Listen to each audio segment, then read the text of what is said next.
Oh hey! I was just heading to the Astilbes in the garden because they look stunning at the moment. Come, enjoy me.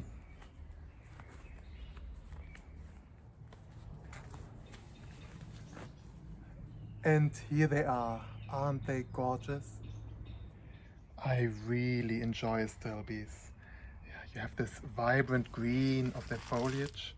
It reminds me of ferns, so it's really this woodland vibe. And then their tall growth habit.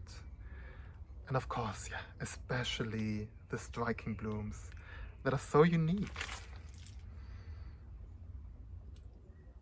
Yeah, and when they start to bloom, they remind me of crystals.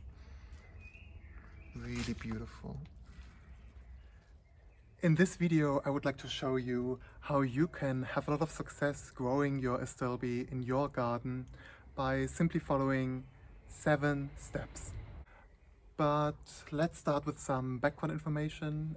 Astilbes are also known as false goat's beards or false spireas.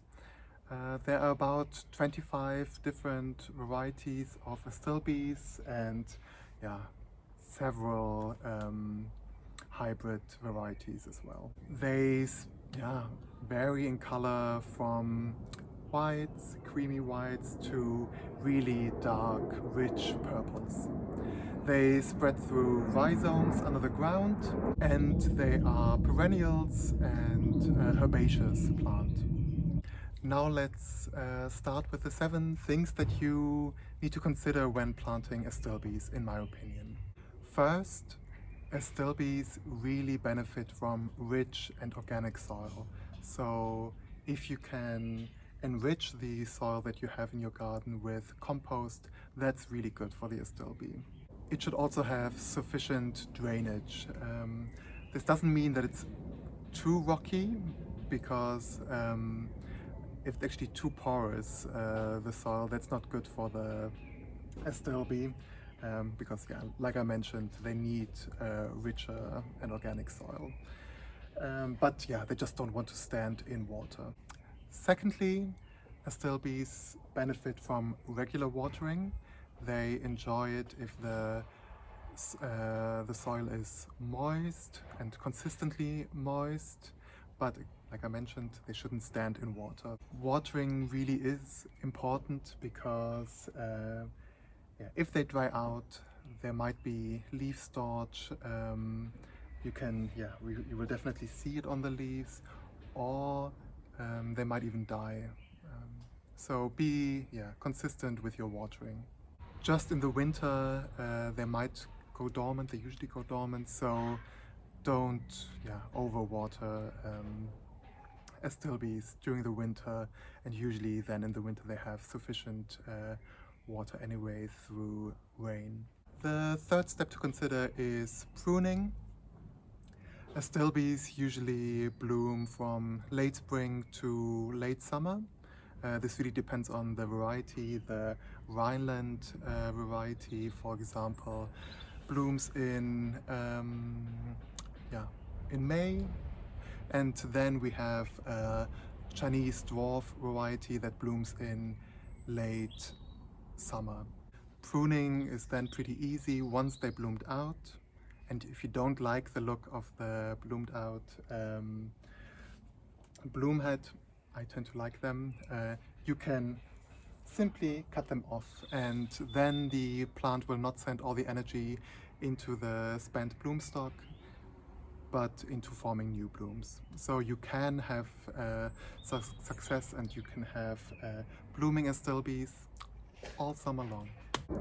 Astilbes flourish in shade to part shade environments. This Astilbe here, for example, only receives a little bit of morning sun, like up to 2 hours, and I think I really wouldn't go over 4 hours of sunlight, ideally dappled sunlight. But a little bit of morning sun is also good for the blooms. The fifth point is fertilizing. Astilbes benefit from a fertile ground, a rich ground, so you can either use compost or you can use an organic fertilizer. And I think they especially benefit from phosphorus in your fertilizer. So if you buy your fertilizer, yeah, make sure that there's phosphorus in it. The sixth point is propagation. You can propagate through seeds, but I personally haven't had any success with seed propagation.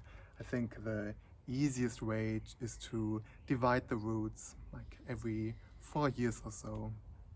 And yeah, just make sure that you water the divided plant well. And I think that's really the safest way to go about propagating your Astilbes. The seventh and final point is all about illnesses and insects. And in my experience, Astilbes are super easy plants. They are deer resistant, they are rabbit resistant. I don't know of any diseases they are prone to. Sometimes there might be slugs, but I mean, there are a lot of slugs in my garden. But yeah, look how great the leaves look. So not even a slug problem. Yeah, so you should plant Astilbes.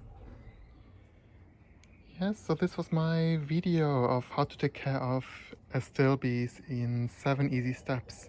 And aren't they a gorgeous plant, especially if you combine them with eucharas, which have this green, red, purple tinge, and also this purple smoke bush. I think it goes so well together. Anyway, I hope you enjoyed the video and I will see you soon. Bye bye.